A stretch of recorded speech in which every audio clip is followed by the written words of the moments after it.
Pourquoi l'Australie est-elle si étrangement vide? Pourquoi n'avons-nous pas encore découvert une si grande partie de l'océan? Notre planète est-elle une sphère parfaite? Et la Terre était-elle autrefois plus violette que verte? Tu ne connais sans doute pas les réponses à ces questions sur notre planète. Alors découvrons-les ensemble. L'Australie est vraiment immense. Pour comprendre à quel point, il faut savoir qu'elle est presque aussi grande que l'Europe entière. Mais avec seulement 26 millions d'habitants environ, l'Australie fait partie des pays ayant la plus faible densité de population. Elle ne pointe qu'au 55e rang mondial en termes de population, alors qu'elle possède la 6e plus grande superficie. Pourquoi une si grande partie du pays est-elle vide? Une hypothèse plausible serait la présence de ces animaux dangereux qui se cachent derrière chaque pierre. Mais il y a une autre raison pour expliquer cela. La sécheresse de l'Australie fait que 85% de sa population vit à moins de 50 km des côtes et 80% vivent sur la côte est où les précipitations sont plus fréquentes. Toutefois, bien qu'il y ait clairement un manque de précipitations, seuls 20% de l'Australie constituent un désert invivable et seuls 40% sont considérés comme non habitables selon des critères humains. La consommation d'eau est plus élevée que les précipitations moyennes annuelles. Mais il existe une autre source d'eau ancienne cachée sous terre qui peut pourvoir aux besoins d'une population bien plus importante. Il s'agit de l'une des plus vastes ressources souterraines d'eau douce du monde, le Grand Bassin Artésien. Il couvre une superficie stupéfiante de 1,7 million de km², soit 1/5 de la taille de l'Australie. Il contient suffisamment d'eau pour recouvrir la Terre d'une couche de 50 cm de profondeur. Ou bien, et c'est nettement plus utile, il pourrait fournir assez d'eau aux Australiens pendant les 1500 prochaines années. Seulement 6,5% de la surface de l'Australie a un sol adapté à l'agriculture, ce qui ne semble pas énorme. Mais au cas où tu l'aurais oublié, l'Australie est grande, et ce petit pourcentage représente environ la taille de la France. Avec cette immense surface disponible pour les cultures, l'Australie a plus qu'assez de denrées pour nourrir sa population. Et 70% des produits agricoles sont exportés à l'étranger. Alors, avec beaucoup de terre, de nourriture et d'eau, pourquoi la population est-elle si peu nombreuse? La raison en est le processus de migration très lent. Au début, seuls les habitants du Royaume-Uni vivaient ici. Puis, ils ont ouvert leurs frontières aux autres Européens, mais les restrictions sont restées en place jusqu'en 1973. On pourrait penser que près de 200 ans seraient suffisants pour que beaucoup plus de gens immigrent. Mais l'Australie était tout simplement trop loin. Le risque de voyager sur une si longue distance et les coûts du voyage ont fait que les Européens ont préféré les options plus courtes et moins chères et ont migré ailleurs, comme au Canada ou aux États-Unis. Depuis 2000 ans, les gens ont compris que la Terre était ronde. Mais savais-tu que ce n'est pas une sphère parfaite? Du fait de la rotation inclinée de la Terre, notre planète change constamment de taille. Très lentement, bien sûr. Les pôles nord et sud sont étonnamment plats. La Terre ressemble davantage à une boule que l'on écraserait. Imagine une main géante dont les doigts exerceraient une pression sur les deux pôles. À cause de cette pression, l'équateur est un peu gonflé vers l'extérieur. En plus d'un champ gravitationnel inégal, la Terre a beaucoup d'irrégularités dans sa propre gravité, certaines positives et d'autres négatives, ce qui crée une surface inégale, rocheuse et bosselée. Certains endroits sur Terre ont plus de gravité que d'autres. Si tu te pesais le long de l'équateur, tu pèserais 0,5% de moins qu'au pôle. Enfin, ça ne vaut pas la peine de faire le voyage juste pour changer de poids. Si tu mesurais la distance entre le centre de la Terre et le point le plus éloigné de celle-ci, tu serais choqué de constater que ce n'est pas le mont Everest qui arrive en tête. Non, ce point se trouve au niveau de l'équateur, là où la planète a une sorte de bourrelet. Le volcan équatorien Chimborazo serait en fait le point le plus haut de la Terre, car il est le plus éloigné du centre. Il nous reste encore environ 80% de l'océan à cartographier, ce qui est à peine croyable étant donné la quantité du système solaire que nous avons déjà exploré en comparaison.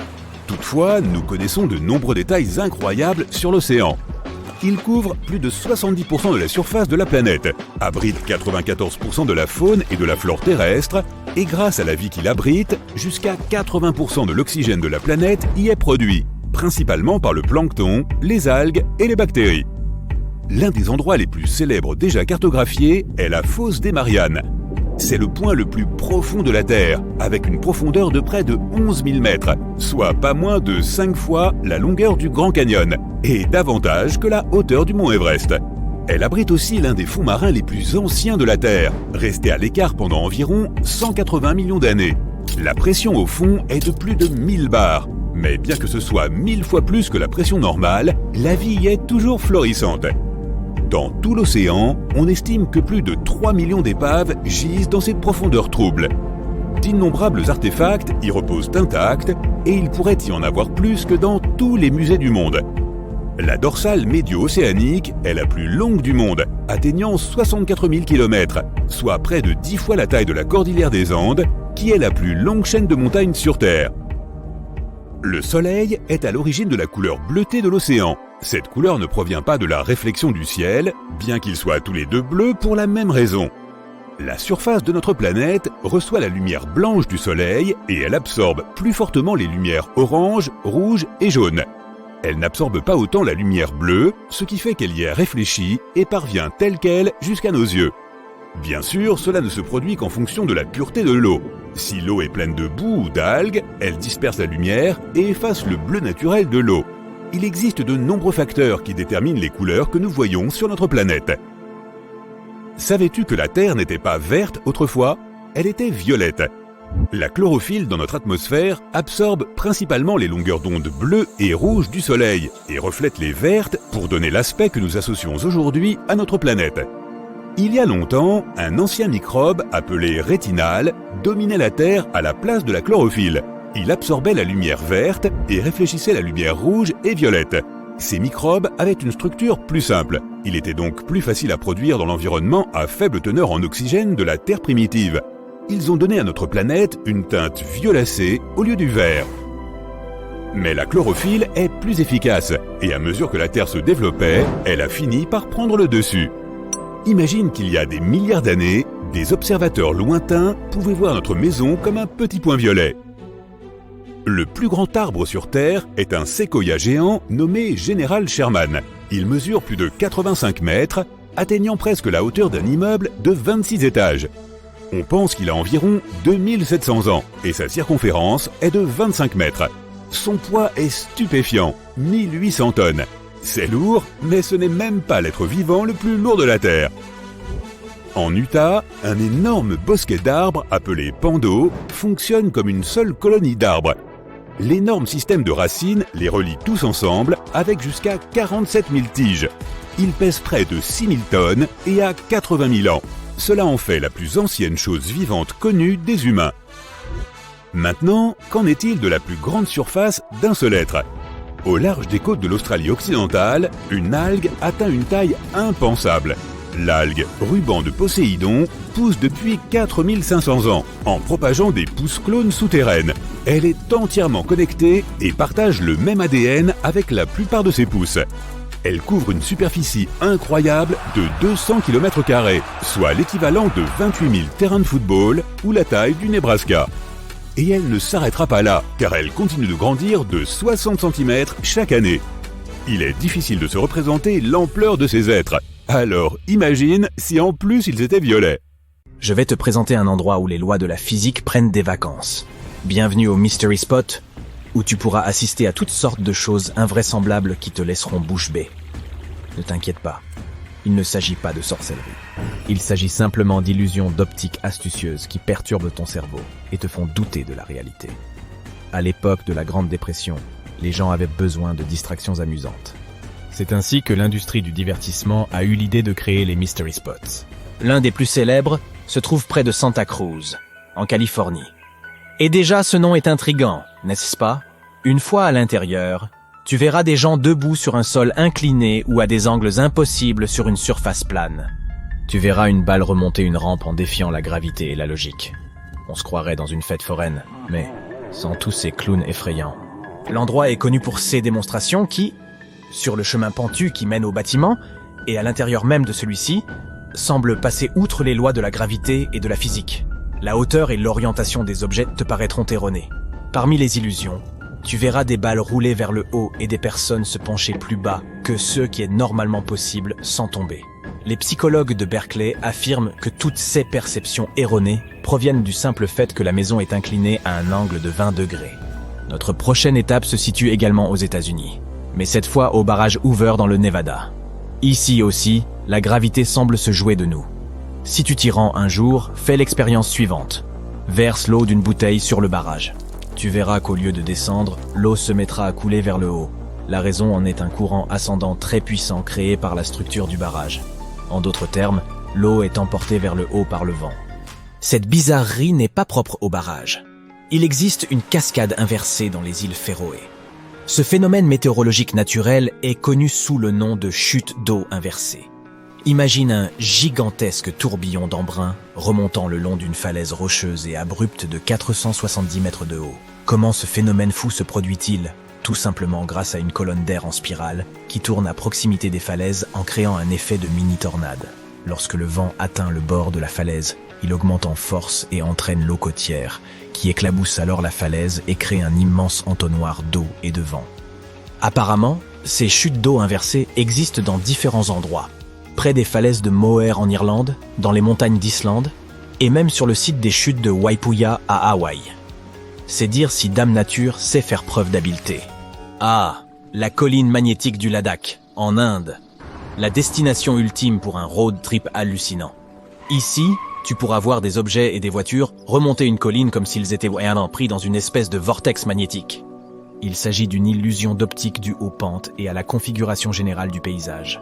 La route semble monter, mais en réalité elle descend, et joue un tour à ton cerveau comme un malicieux magicien. Il se peut aussi que tu vois ta voiture se déplacer toute seule au point mort. Non, elle n'est pas hantée. Il ne s'agit que de physique élémentaire. Même lorsque le moteur est éteint, les roues peuvent encore tourner grâce à l'élan et à la pente de la route. Le mont Aragat est assez similaire à la colline magnétique du Ladakh. Lui aussi attire les amateurs de sensations fortes et les passionnés de voitures. Il se trouve à la frontière entre la Turquie et l'Arménie, et il a la réputation de permettre aux voitures de défier la gravité. Des gens du monde entier visitent cette montagne pour assister au spectacle incroyable d'une voiture garée sur la pente qui semble rouler toute seule vers le haut, sans qu'aucun conducteur ne soit derrière le volant. Une rivière voisine coule également en amont. Les personnes qui ont visité ce site affirment qu'il est plus facile d'y monter que d'en redescendre. Notre 6e étape est le rocher d'or de Birmanie. Ce rocher semble sur le point de dévaler la colline à tout moment, mais il ne bouge pas. Il est là depuis plus de 2500 ans. Il s'agit de la pièce maîtresse d'une pagode étonnante qui s'élève à 16 mètres au-dessus du sol. Selon la légende, le rocher serait maintenu en place par une mèche de cheveux de Bouddha. Pas étonnant que cet endroit soit l'un des plus importants sites de pèlerinage bouddhiste de Birmanie. Le rocher aurait été choisi par un roi céleste qui était impressionné par l'incroyable ascèse d'un moine bouddhiste. Il a donc utilisé ses pouvoirs surnaturels pour placer soigneusement ce gros caillou à son emplacement actuel. Et il ressemble un peu à la tête d'un moine. Comme si cela ne suffisait pas, on dit que seule une femme peut déplacer le rocher. Du coup, les femmes ne sont pas autorisées à le toucher. Si l'aventure te tente, va voir ce magnifique rocher et cette pagode, et tu auras l'impression de vivre un rêve éveillé. Retour aux États-Unis. Oregon Vortex se trouve à Sardine Creek, dans l'Oregon. Cette attraction touristique existe depuis 1930. SES propriétaire affirme que le site est le lieu d'une activité paranormale, mais il est évident qu'il s'agit en fait d'astucieuses illusions d'optique. La légende raconte qu'avant même la construction de l'attraction, les Amérindiens de la région avaient prévenu que ces terres étaient interdites. Même les chevaux refusèrent de s'y rendre. En 1904, des chercheurs d'or y établirent un laboratoire, mais leur bâtiment finit par glisser à un angle bizarre. Imagine un peu, tu es dans un endroit confortable, loin de la pollution lumineuse de la ville, et tu admires les milliards d'étoiles qui illuminent la voûte céleste au-dessus de ta tête. Mais si tu as la chance de te trouver à Marfa, au Texas, tu auras droit à un petit quelque chose en plus. De mystérieux globes de lumière, brillants comme des diamants, viennent se joindre au spectacle, et ce depuis plus de 100 ans. Mais de quoi s'agit-il ? On les appelle les lumières de Marfa. Plusieurs théories ont été avancées.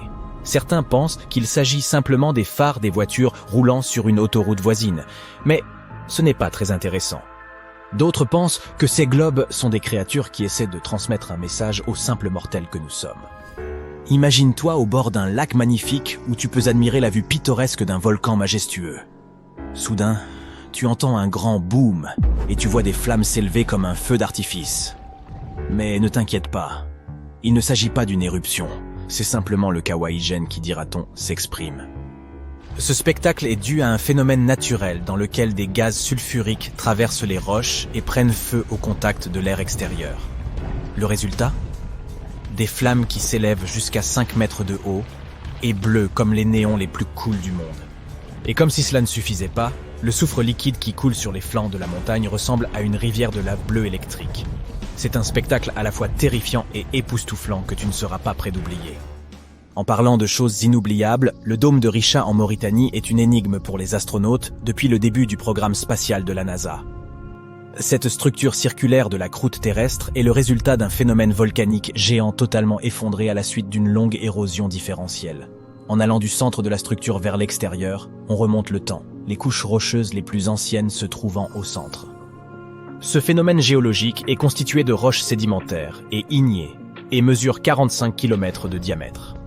Depuis l'espace, on peut voir plusieurs failles où les couches de roches se sont déplacées et séparées.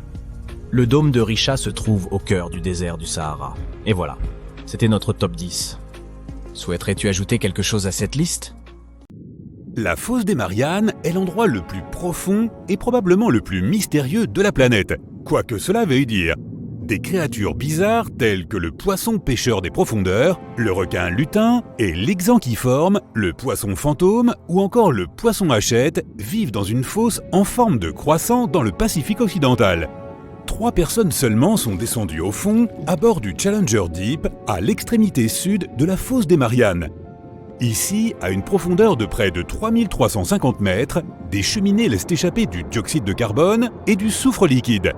Les volcans de boue entrent en éruption sous une pression 1000 fois supérieure à celle de la surface. Et donc, ce n'est pas un endroit où j'ai envie d'aller, alors au revoir. Retourne là-dedans. D'accord, puisque tu as cliqué, oui, tu es sur le point de visiter des endroits tout aussi mystérieux et effrayants que la fosse des Mariannes. Ton premier arrêt est le Mexique, la péninsule du Yucatan pour être précis. Tu vois ces gouffres sans fond remplis d'eau cristalline ? C'est de l'eau de source qui recouvre de l'eau salée provenant de la mer. Ces gouffres sont appelés cénotes. Les Mayas prenaient ces puits naturels pour les portes d'un monde souterrain. Des milliers de cénotes, créés par l'effondrement de la roche calcaire, forment l'un des plus longs systèmes de grottes sous-marines du monde. Tu peux facilement te perdre dans ce réseau enchevêtré et mystique. Bon, il est temps de visiter les Caraïbes. Là-bas, tu devras descendre à une profondeur de près de 2000 mètres pour voir le champ hydrothermal de Van Damme.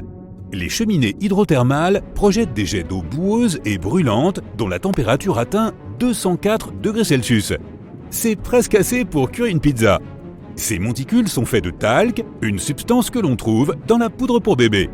Le champ hydrothermal de Van Damme est une oasis pour d'étranges espèces. L'une d'entre elles est une sorte d'inquiétante crevette sans yeux.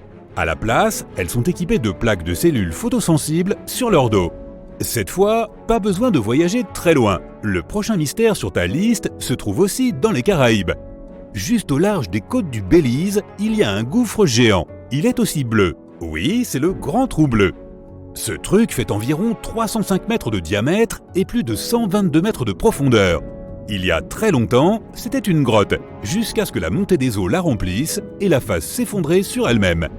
Plus tu descends dans les eaux cristallines du Grand Trou, plus il devient sombre. Tu verras des tonnes de grottes remplies de stalactites, mais n'essaie surtout pas d'y entrer, à moins que tu veuilles te perdre. Une fois que tu as atteint une profondeur de 15 mètres, tu vois l'eau scintiller. C'est la ligne invisible qui sépare la partie supérieure salée du gouffre de l'abîme d'eau douce. Il est temps de sortir de là, qui sait ce que tu pourrais rencontrer dans les profondeurs obscures. Ta prochaine destination est au large de la côte nord-ouest du Pacifique. Près de 500 sources de bulles de méthane ont été découvertes à cet endroit il y a plusieurs années. À cause de ces bulles, les cheminées ont reçu le nom d'écoulement de champagne. C'est vrai que ça sonne mieux que spa de paix. Les scientifiques restent perplexes face à ce phénomène. D'où vient le méthane ? De vaches sous-marines ? Pourquoi sa température est-elle plus élevée que celle de l'océan qui l'entoure ? Et surtout, que se passerait-il si tu réussissais à allumer une allumette quelque part près d'une grande bulle ? Le méthane est un gaz hautement inflammable, et mettre le feu à une bulle de méthane, eh bien, tu vois ce que je veux dire. Et maintenant, tu pars pour l'Islande. L'objectif est de plonger dans Silfra, une fissure remplie d'eau pure de glacier. Cette fissure de 63 mètres de profondeur est le seul endroit sous-marin de la planète où tu peux toucher 2 continents en même temps. Plus on s'enfonce, plus l'obscurité règne. Le paysage rocheux a l'air de venir d'un autre monde. Les plongeurs qui osent visiter cet endroit incroyable risquent de voir leur équipement gelé, de souffrir d'hypothermie ou de ne pas survivre du tout. Après tout, la température de l'eau dans la fissure de Silfra est d'environ 2 degrés Celsius toute l'année. Brrr. Ta prochaine destination est l'Écosse. Ok, prépare les cornemuses. Si tu plonges dans le golfe de Corryvreckan, un détroit entre 2 îles, tu verras d'énormes rochers sous-marins et des creux profonds. Ils créent le 3e plus grand tourbillon permanent de la planète, le détroit de Corryvreckan. L'eau se déplace dans le détroit à une vitesse incroyable. Elle heurte les rochers sous-marins et le tout ressemble à une marmite d'eau bouillante. Les vagues produites dans le processus atteignent parfois une hauteur de 5 mètres et on peut toujours entendre le tourbillon qui gronde à 16 km à la ronde. On pense que le détroit de Corryvreckan a avalé des dizaines de marins au cours des siècles. Ils ont été pris au dépourvu par la férocité de ce phénomène naturel qui les a entraînés sous l'eau en un clin d'œil. Ok, assez avec les cornemuses. Tes aventures deviennent de plus en plus extrêmes. Tu te diriges vers l'Antarctique. Là-bas, dans l'océan austral, tu trouveras la plateforme de glace de la mer de Ross. Elle a à peu près la taille de l'Espagne et l'océan en dessous contient autant d'eau que la mer du Nord. Un jour, des scientifiques ont foré jusqu'au fond de cet énorme morceau de glace. Imagine leur étonnement lorsqu'ils ont trouvé de la vie dans ces conditions extrêmes. Les chercheurs ont découvert des dizaines d'espèces mystérieuses inconnues jusqu'alors. Les plus troublantes étaient des poissons qui nageaient à l'envers et des anémones de mer retournées, suspendus dans les eaux glaciales. J'espère que les endroits bizarres à la réputation douteuse ne t'effraient pas. Ah, tu es sur le point de visiter le Triangle des Bermudes. Il s'agit d'une zone située entre les Bermudes, la Floride et Porto Rico, où des avions et des bateaux semblent disparaître dans les airs. Ce lieu a attiré l'attention pour la première fois en 1945. C'est alors que 5 avions de la marine américaine ont disparu pendant un entraînement. Avant que le contact radio soit perdu, le chef de vol a dit « Nous entrons dans les eaux vives, quelque chose ne tourne pas rond ». Après cela, les avions et les 14 hommes qui les pilotaient ont disparu. Ce qui est encore plus effrayant, c'est qu'un avion de secours avec 13 personnes à bord n'est jamais revenu non plus. Certaines personnes pensent que la cité mythique de l'Atlantide se trouve au fond du triangle. Ils affirment que ses habitants utilisent des technologies extraterrestres pour couler des navires et faire tomber des avions.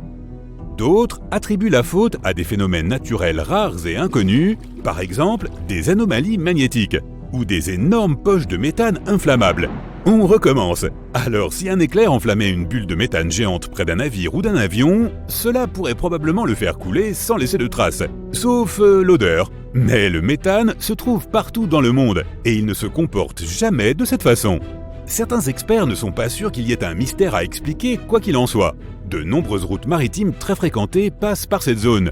Pas étonnant que des navires et des avions y coulent plus que partout ailleurs. Prépare des vêtements chauds, tu pars à nouveau vers le nord. Ta destination est le cap Désolation au Groenland. Sympa comme endroit. En 2012, des chercheurs canadiens ont prélevé des échantillons d'eau dans cette zone. Et leur équipement est revenu à la surface avec des morceaux de corail accrochés dessus. C'est ainsi qu'un récif corallien d'eau froide a été découvert par hasard. Ces coraux rosés uniques peuvent facilement se passer de la lumière du soleil et vivent dans de forts courants à 914 mètres sous la surface. Un autre endroit unique à ne pas manquer se trouve entre le Groenland et la Sibérie. La dorsale de Gakkel est la partie la plus profonde et la plus éloignée du système mondial de dorsale médio-océanique. À certains endroits, elle atteint une profondeur de plus de 5 km. Il est normal que les coins les plus sombres de ce monde sous-marin restent inexplorés. Des réactions chimiques fascinantes se déroulent au fond de la dorsale, produisant des fluides chauds riches en minéraux. Ils jaillissent des cheminées du plancher océanique comme des étudiants de première année lors d'une fête clandestine. Et comme ces cheminées sont isolées du reste de l'océan, ce sont des points chauds pour des créatures bizarres qu'on ne trouve nulle part ailleurs dans le monde. Ton prochain arrêt est juste au large des côtes de Cuba. Colonnes circulaires, sol pavé, structures symétriques en pierre, voilà à quoi ressemble la ville sous-marine cubaine. Que s'est-il passé ici? Comment une grande ville a-t-elle sombré à une profondeur de plus de 610 mètres? Beaucoup de gens pensent que ce sont les ruines d'une civilisation depuis longtemps oubliée. Mais les scientifiques ont des doutes. Ils affirment que la cité perdue n'est rien d'autre qu'un phénomène naturel apparu il y a environ 5 millions d'années. Les structures en forme de disques et de beignets apparaissent souvent autour des zones du plancher océanique où se libèrent les gaz naturels. Encore et toujours ces gaz. Lorsque tu viens visiter la mer des Sargasses, au milieu de l'océan Atlantique Nord, tu ne trouves pas ses côtes. Au lieu de cela, elle est entourée de puissants courants océaniques. Ce sont ces mêmes courants qui transforment la mer en une gigantesque formation d'algues brunes et denses. Au XIXe siècle, un navire français a été découvert dans la mer des Sargasses. Ses voiles étaient déployées, mais il n'y avait pas un seul membre d'équipage à bord. Cette disparition mystérieuse a longtemps laissé penser que ces algues étaient carnivores. La mer des Sargasses est en effet un endroit étrange. Elle est toujours étrangement calme et anormalement chaude, bien qu'elle soit entourée par les eaux glacées de l'océan Atlantique. Est-ce que l'un de ces endroits bizarres pourrait abriter le plus grand prédateur marin de tous les temps, le mégalodon? Les dents de ce requin géant, dont certaines sont plus grandes que la main d'un homme adulte, ont été retrouvées à peu près partout dans le monde. Mais comme ces créatures préféraient les eaux chaudes et peu profondes, elles vivaient le long des côtes de tous les continents, à l'exception de l'Antarctique.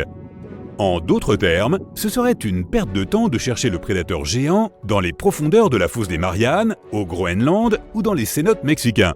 Mais alors, pourrait-il choisir les eaux des Caraïbes pour se cacher de l'agitation du monde moderne? Ne te fais pas d'illusions, rien ne prouve à ce jour l'existence du mégalodon. Ce n'était pas un animal timide et insaisissable. Et toujours est-il que personne n'a vu ce requin géant rôder dans les parages récemment, pas même près des spas de paix.